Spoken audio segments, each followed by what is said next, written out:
So as people continue to log on, want to kind of get started. Welcome. This is the first, and hopefully a series of videos that we're going to do here at TJ Rumler Consulting. And it's my goal as I move this business along.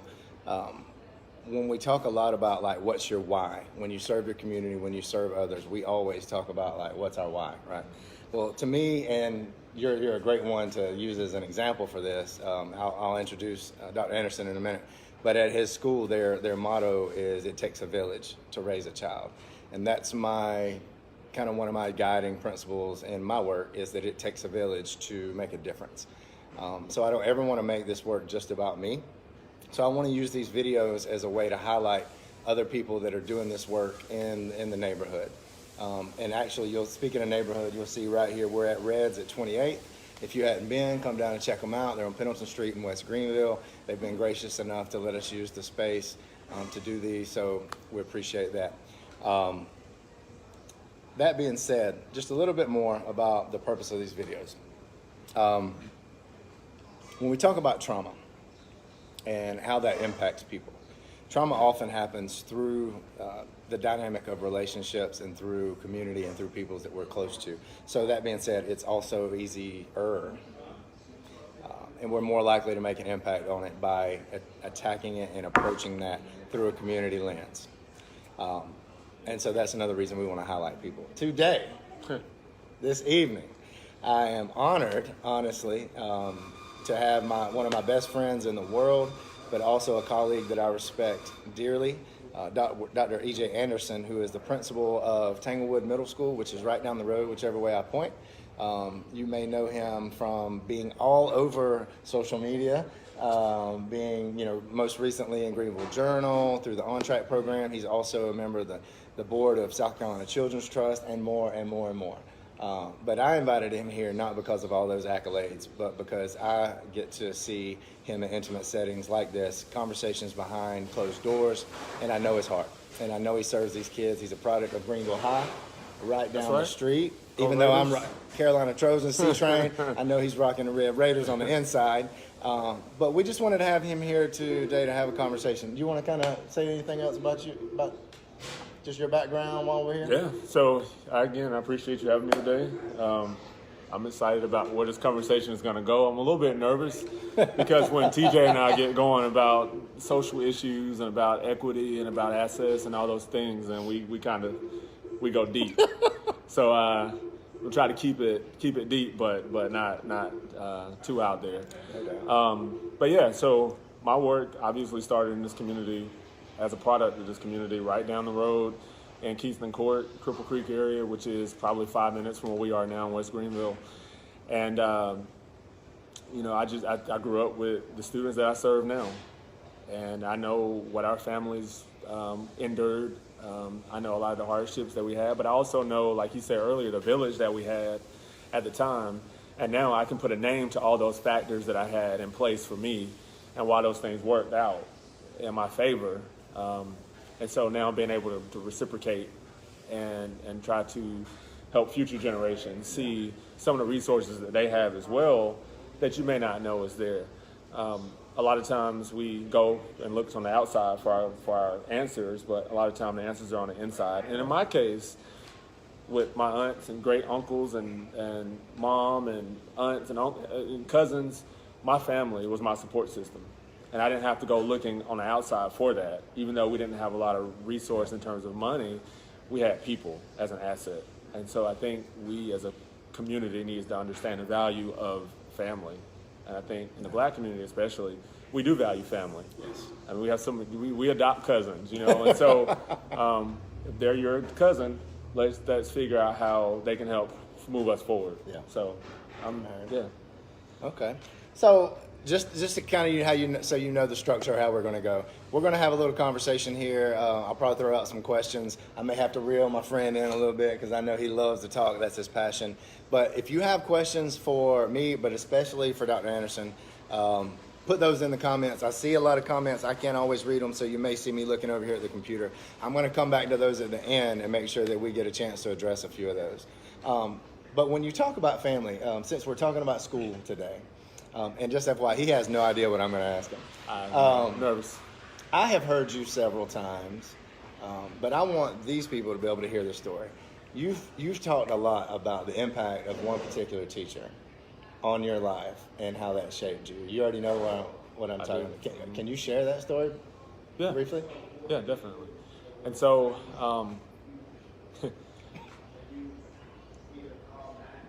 when I was in the 4th grade, my mom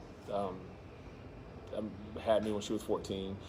And so I lived with a grandma, a granddad, an aunt, an uncle that were in high school at the time. Later on, a little cousin. So it was a bunch of us in one house. And my mom was amazing, even as a young mother. I mean, she did what she needed to do.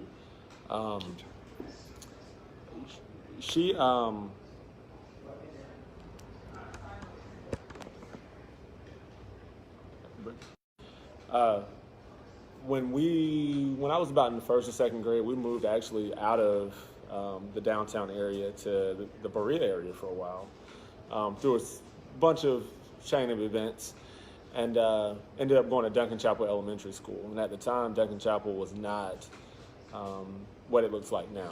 It was a predominantly white school, probably middle class. I believe a lot of Furman professors' kids went to that school, and it's changed over time. And so I was one of the very few minority students there back in the early 90s, mid 90s. And when I was in the 4th grade, 10 years old, my grandmother passed away. And she was the matriarch. She was the one who held it down. And a lot of things in my life changed. I always use the symbolism of the fact that in the 4th grade, I started wearing glasses. And it was almost like a sign to me. And then I look back, like I'm going to have to start seeing the world different.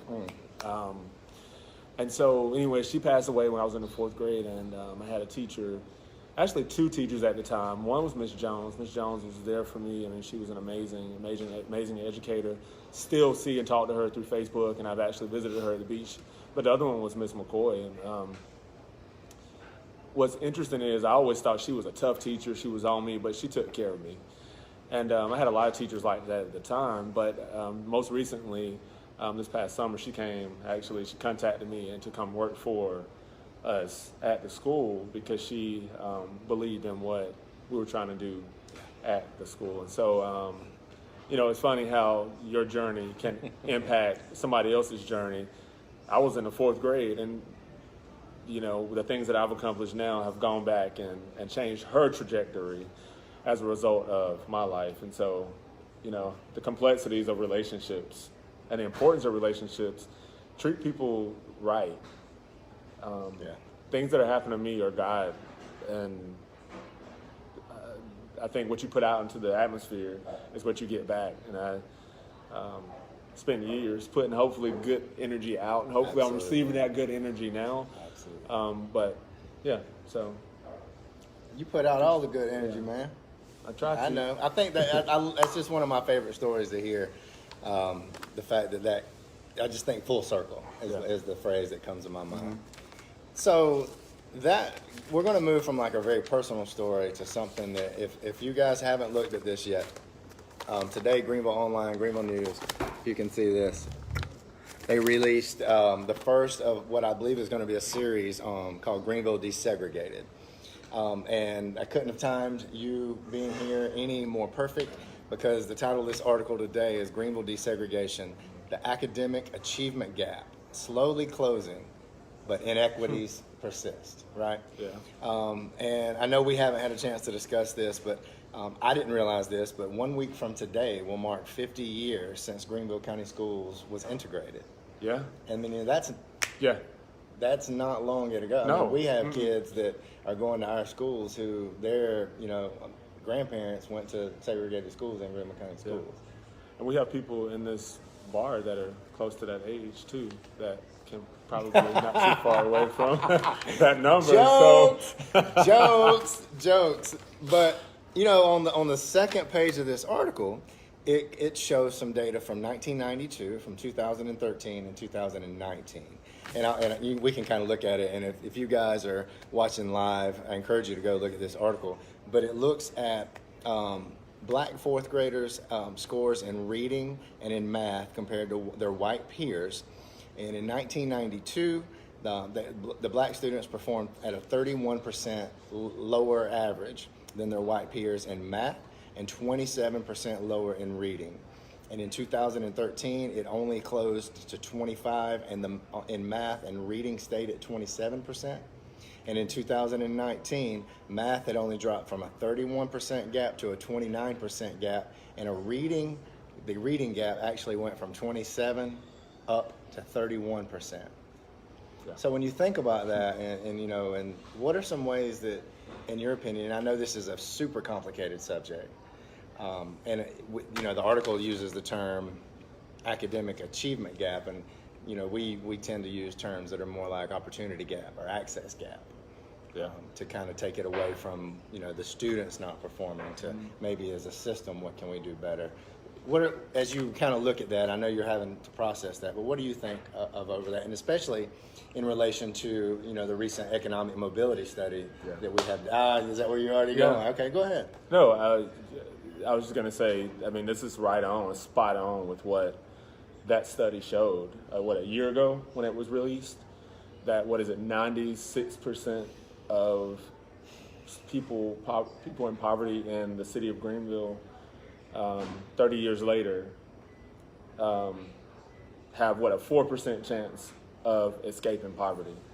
So essentially, and this is when it goes back to my why, what I do, and I've talked to my staff about this.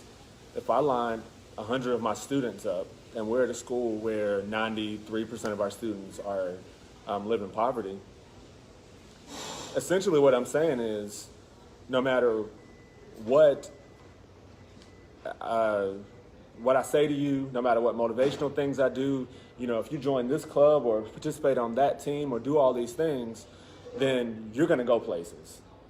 Well, for 30 years, what that's shown is they haven't. What that's shown is that what we're doing currently doesn't work as a full system, not just school, but as a city, as a county, in terms of raising the academic achievement of kids. If those kids are graduating, but still stand in poverty.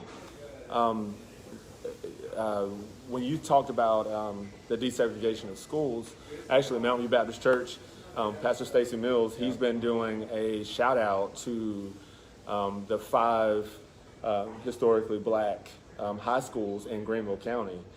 And each week at church, he's been highlighting one of the churches. So 2 weeks ago, it was J.E. Beck High School.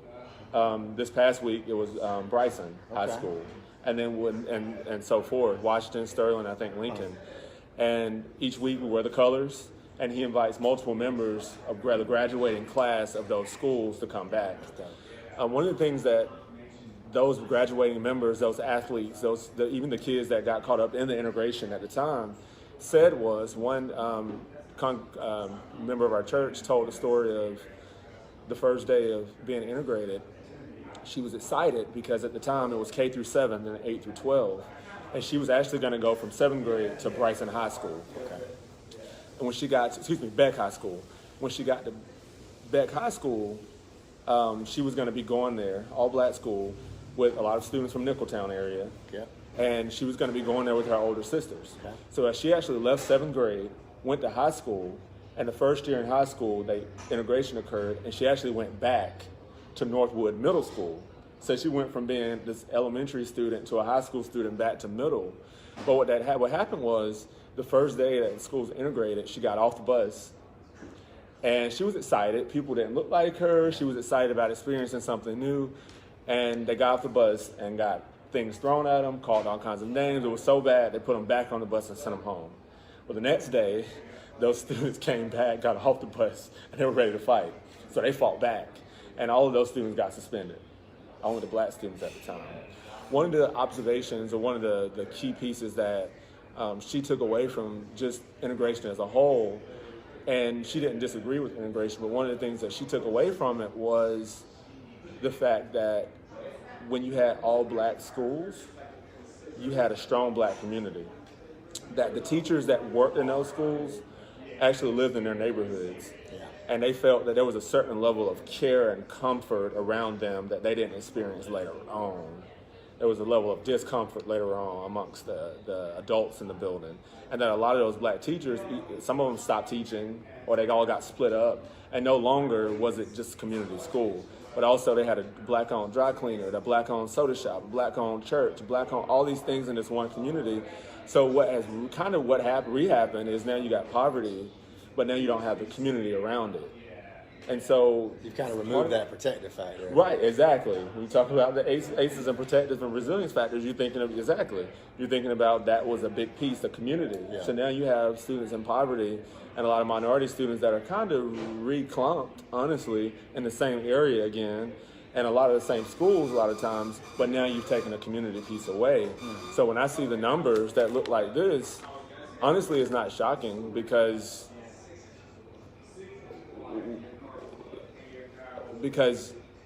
what intentional efforts have been made to regain the community piece, to regain those things were missing that made those schools such a success at that time. And so, and when you talk about access and opportunity, took my son to Northwood Little League the other night, and I turned around and looked at my wife and said, there are a few students here that look like, or a few kids here that look like our sons. And I said, now, who are on my side of town? What access or opportunity? I mean, we were lined up for 2 hours waiting on a 3-minute evaluation for him to swing a bat 3 times and throw a ball to figure out what team he's going to be placed on, where 20 coaches laid out taking stats on our students to be placed. So our kids are learning organization, they're learning patience, they're learning how to line up in a line, they're learning all these things while getting these opportunities and experiences. And then I look again on White Horse Road or on this side of town, and I don't see those same opportunities for students to take part. And my son will get those experiences throughout his childhood until adulthood. Yeah. And when he gets to a point, he will have all these skills that are innate to him, but not to another child. And so, you know, it's crazy. I can't remember. Todd, if you're watching, Todd Scholl does a great podcast called Teachers Align. It may have been somebody on there that they were having this exact conversation, but everything you just said, remove sports and input standardized testing. And it was and that's where we get the achievement gap. Right. But it talks about how it doesn't measure necessarily. It measures how well can you take that test. Yes. And then it talks about the students that are able to have those, exactly what you just said, the coaching that your son is going to get around that test-taking strategy. I remember when I took my social work exam, we'd learn more about how to take that test than the content. So it's amazing how those two. I want to point. I was kind of just scrolling through some of these comments, man, and my actual mom, I love you. It's my heart. It's my example, my role model out there, y'all. But she just said that she went to a desegregated school here until 7th grade. So just thinking about that. And another thing that I thought when you were talking, how often do we demonize parents and say, oh, well, they don't want to be engaged, or we can't get them to, and just think like some of their experiences through the school system have been less than stellar. Yes. Exactly. Exactly. I mean, we have to remind ourselves that and be reflective on that very often, because you do end up demonizing and doing that if you don't take a step back and really put yourself in their shoes and what was their experience like. Yeah. You have to. You ready for a hard question? Oh yeah. What's that? Saban, I see you. I love you. Here we go. So Saban Saw, who we know and love, says, when thinking about ACEs, and if you're watching and you don't know what we mean when we say ACEs, that stands for Adverse Childhood Experiences.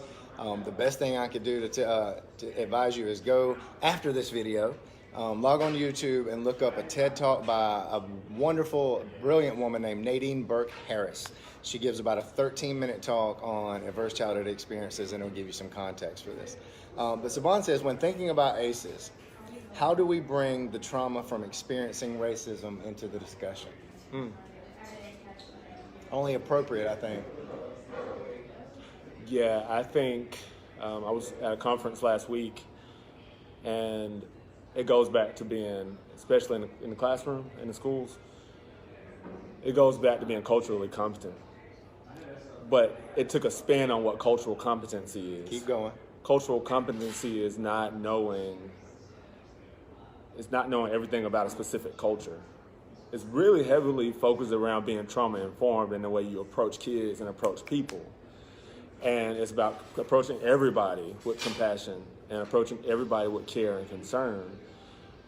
But it's also just knowing and taking the time to build relationships with a person. So I don't have to know everything about your culture, but I do need to learn about you if we're going to be friends. I do need to learn about you if I'm going to teach you something, or else you're not going to be as apt to listen to me. And so I think in schools, we got to build those relationships, as hard as they may be at times. You got to build those relationships and figure out what that connecting piece is that connects you and another person, or you and a child. And I think in terms of racism, and if you've experienced racism, the way you really bring that into the class is through understanding yourself first, because you got to understand what triggers you as an adult, and you have to be conscious about the way you respond to it. Yeah. Again, I think it goes back to the teaching of compassion at the end of the day. I bring this up, but it's kind of weird. Last night on the Oscars, was it Joaquin Phoenix? His name? Joaquin Phoenix, thank you. He made this really strong statement about we talk about racism and equal rights and queer rights and all these different things, but at the end of the day, what we're really talking about is just treating people with respect and finding compassion for one another and all those pieces. And then if someone doesn't have that deep compassion, that deep care, then are we wasting our time trying to get to this next thing, which is an evolved, broken out piece with racism, with people's rights? And so that's a real tough question. I don't even know if I quite answered it, but I don't think there's one answer to it. One of the things I've shifted actually my language from cultural competency to cultural humility and curiosity. And you use the definition I would use. It's understanding that just because I know you and I grew up in West Greenville doesn't mean that I'm competent and I know everything about Black culture. right. And if I meet another Black friend or educator, I don't necessarily know your life experience. Like, you tell me about you. And that's the way I try to approach it. And I try to learn every day and humble myself. And a lot of the readings I've been doing lately are really doing a good job of distinguishing between like racism as far as individual acts of meanness and actual structural racism, and understanding that, you know what, I may not have a racist belief in my personal heart, but I can be that way and still know that I participate in some racist systems, consciously or unconsciously. And we have to be, one of the books I'm reading right now is called How to Be an Anti-Racist. And he's like, just because you are not racist does not mean you are anti-racist. And he says we have to look at these systems and do our best to try to topple them. And that's one of the things, you saw me make that post about, right now it's Black History Month, and I think it's great to celebrate history, but let's also talk about future. And going back to the economic mobility study and understanding that even within that 4%, was it 1%? If you were, a Black male born into poverty in Greenville County, you had a 1% chance of escaping. So this is something very little, but one of the things I've challenged my friends is even if it's just this month, let's search out some Black-owned businesses that we may not even know existed, but let's be intentional about putting money back in the Black community this month. Maybe you have, friends that have, Latino-owned businesses. That's why, come to Reds, OJ's right down the street. But just, we got to put our money where our mouth is and really take action to try to build equity within that system. And we got to start conversations. Like, this conversation is great, but we need to be having these grassroots conversations everywhere and challenging people and making them uncomfortable. I don't know if, you don't want to make people so uncomfortable that they become disengaged in the conversation, but you want to get them to that point of discomfort, because that's where you make things happen. When we went up to Princeton a couple of months ago, to a equity and diversity and inclusion award ceremony, they spoke heavily about the fact that the main takeaway from this conference is that everybody in the room go back and have a conversation started in your community. And we looked around the room, there were people from Alaska and New Mexico and California and Massachusetts and South Carolina that were all having these same conversations. But now go multiply it. Right. And it's okay not to know everything Right. about race. It's okay not to know everything about equity, not diversity, inclusion.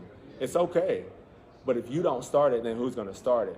Bring people to dinner, have a conversation around it, and then let it spread from there and let it grow from there. And maybe somebody else will take over as the leader, as the expert in the group, or maybe you'll grow into that leader that the community needs you to be. But I've been very, very outspoken about these conversations now, because you're right. If somebody doesn't start it, then who? Right. I'm gonna look and see if we got any more, because you and I could sit here and talk. I know, yeah, that's all what we night, do. So I'm gonna see what else we got. All right, let's see who we got. Thais. Oh, hey Thais. Thais says we also come from a culture where low-income families typically work 2 or 3 jobs just to make ends meet. As an administrator, how do you suggest that we engage parents and let them be a bigger support in their child's academic life? Right. I read somewhere, went to some session a few years ago that really turned my perception about our parent involvement. Parent involvement for low-income parents in poverty does not always look like they come physically to an event. There are studies about how actually minorities, families are actually the highest users of technology. Okay. So they have a phone, they have internet, they're on social media.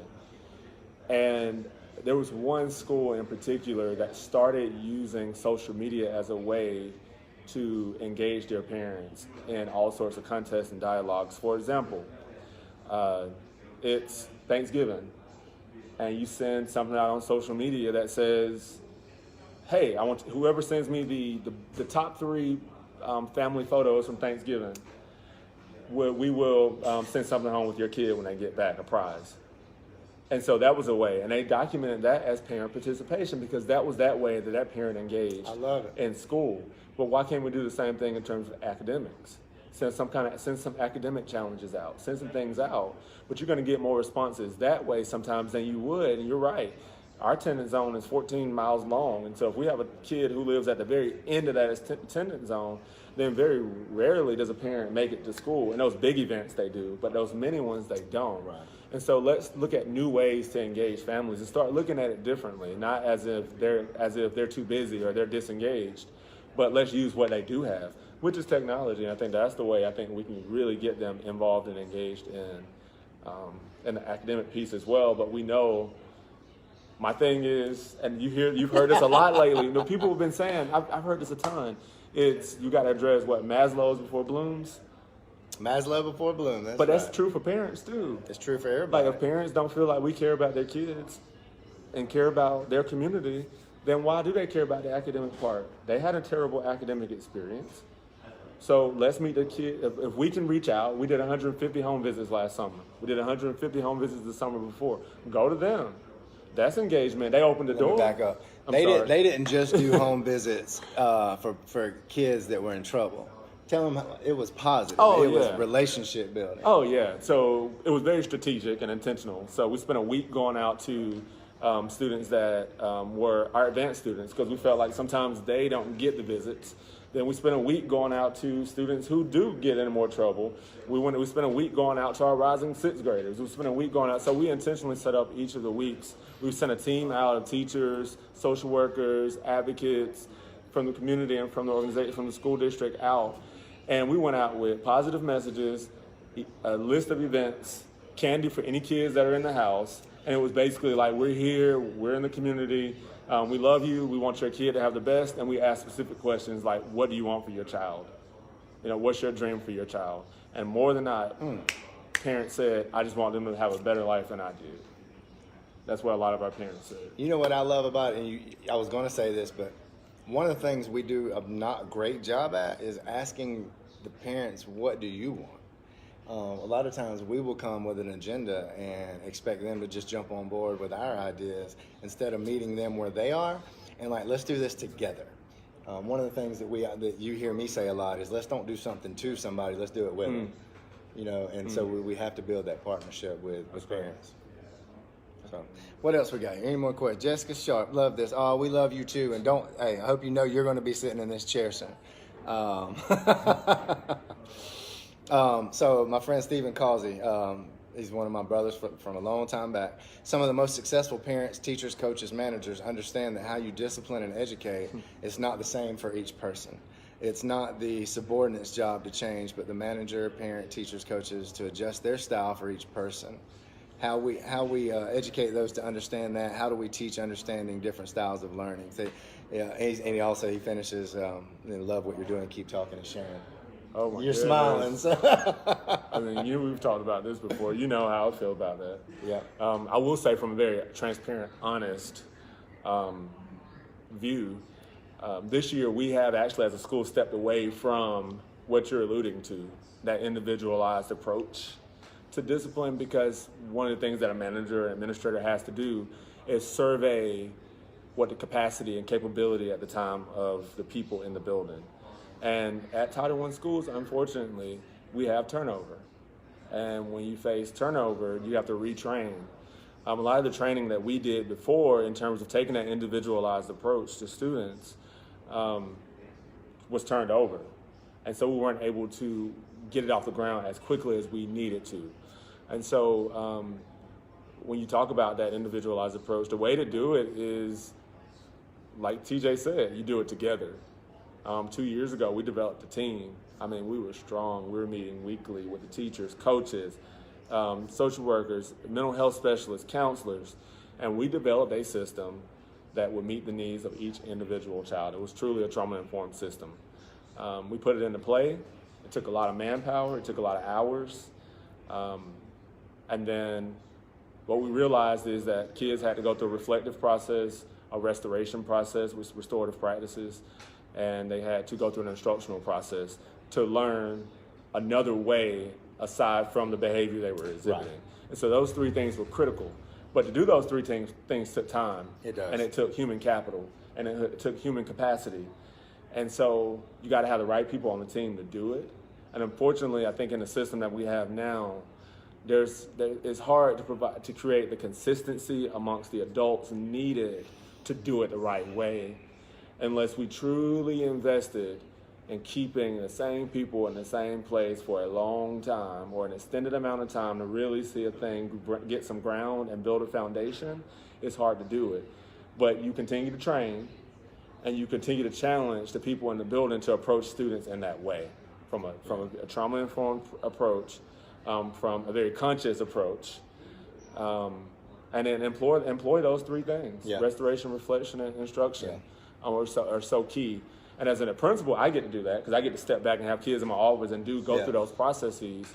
But sometimes as a teacher, if you don't have the backup necessarily, then your goal at the time is, honestly, I have 25 other kids in a class. Right. And I got to get them to somebody else who can take care of that. And hopefully they do it in a way that's that way, but it's difficult to maintain and sustain that kind of system. You know, we were watching today at work. If you know Dr. Bruce Perry, he wrote The Boy Who Was Raised as a Dog. He's who I want to be when I grow up. He was talking about, like, from an evolutionary standpoint, up until, the last couple hundred years, when people live in a more, tribal societies, that developmentally speaking, that, one child would probably be surrounded by 3 to 4 adults, teachers, if you will, to raise them and to nourish them and to meet their needs and to build attachment. And now you take that 4-to-1 ratio and you flip it to a 1-to-25 or a 1-to-30 ratio. And he actually made the point scientifically, like, I salute teachers. Like, the fact that we are able to even get the results that we are with that setup is amazing. So if you're a teacher, I salute you. If you know a teacher, if you have a friend that's a teacher, give them a hug, give them a gift card, do something, tell them we love them. Teaching is the most absolute rewarding job, but I would say it's the most difficult job.